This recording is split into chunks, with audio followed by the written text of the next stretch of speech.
Salt. Why it once meant power. Salt looks insignificant, just a white crystal on the table.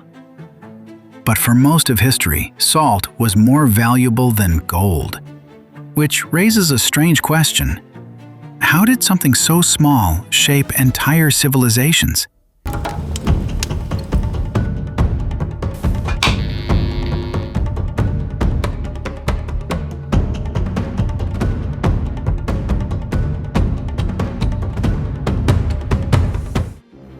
Without it, food loses its depth instantly, which means this tiny crystal once controlled something enormous: survival. Empires were built on salt, and protests began with it. It's not just salt. Remove salt from the table and notice how quickly flavor collapses. Something feels unfinished without salt. Now taste. Feel the salt in your mouth. A small white crystal resting at the edge of your plate. A higher note of the flavor. You reach for salt without thinking. It's part of our way of life. Your tongue waits for a spark.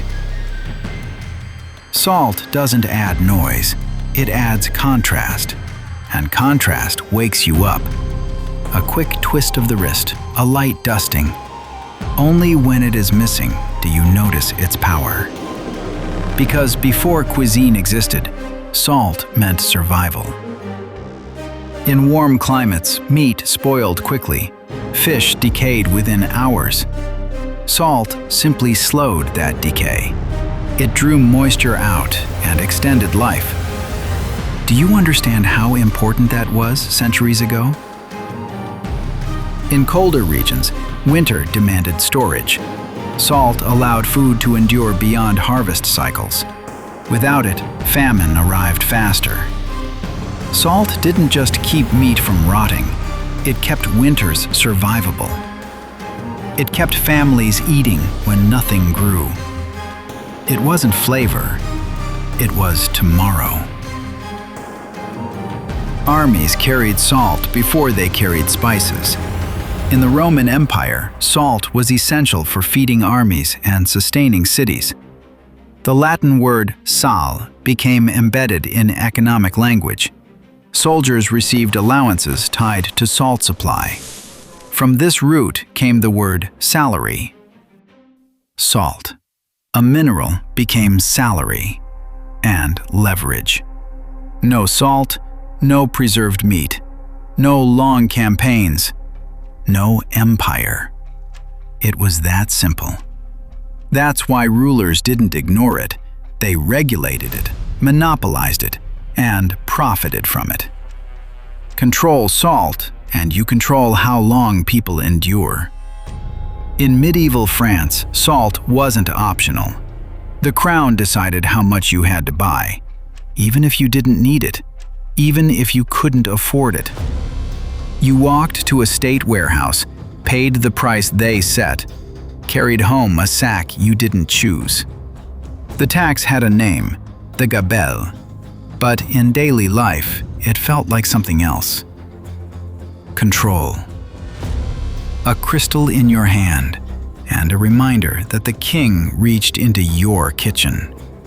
Salt kept your food from rotting, and the state made sure it passed through their hands first. You could taste the tax for generations. Resentment doesn't always begin with speeches. Sometimes it begins with something small, something you use every day. Tax what people cannot live without, and sooner or later, they push back. Centuries later, in 1930, not in a kitchen, on a coastline, a thin man in white walked for days, dust on his feet, people joining quietly behind him. Not for gold, not for land, for salt. The British had claimed it. You weren't allowed to collect it yourself, even from the sea. So he walked, step after step, until the ocean was in front of him. He bent down, picked up a handful of salt from the shore. No weapon, no shouting, just a small crystal in his palm. And suddenly, power looked fragile. Mahatma Gandhi. History remembers salt not as seasoning, but as leverage. If you controlled salt, you controlled dinner. Across the Sahara, salt was carved into bricks.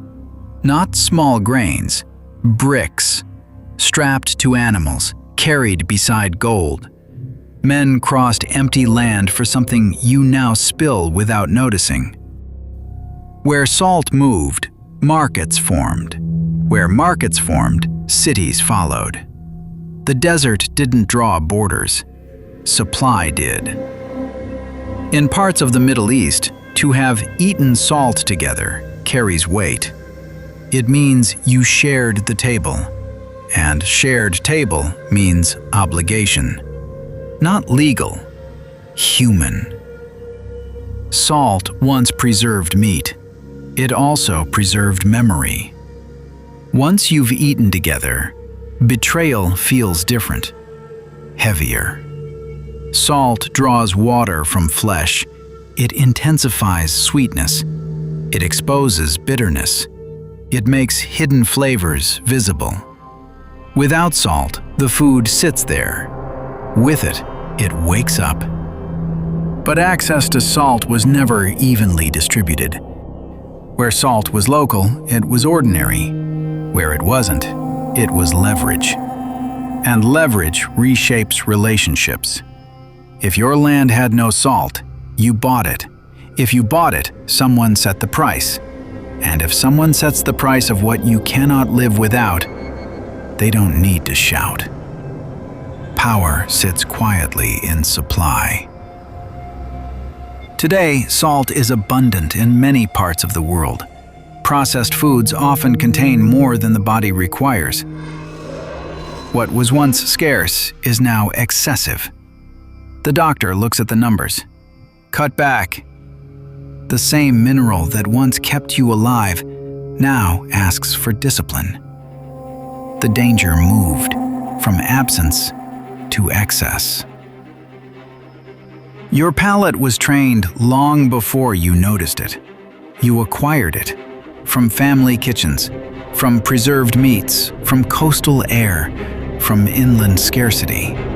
Your palate remembers history. Mine does too.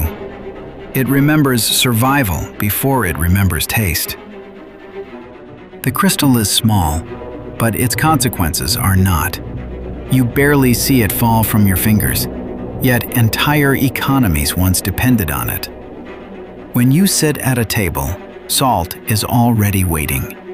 You rarely trace its path.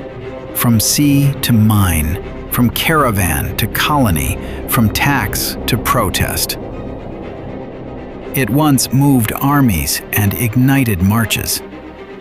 And once you see that background on your table, you begin to notice how often power hides inside ordinary things. Most of what you call normal is simply trust working. The smallest elements can carry the greatest leverage. Power rarely announces itself. Walk carefully, because power rarely looks dramatic. Next time someone passes you the salt, remember that people once crossed deserts for that small crystal. Bridges appear where we start paying attention. A mineral so small it disappears on your tongue once determined where empires stood. Salt preserved food. It built trade routes, empires, wars. For centuries, salt shaped the map of the world. But eventually, another crystal arrived. One that didn't preserve life. It changed desire. Sugar.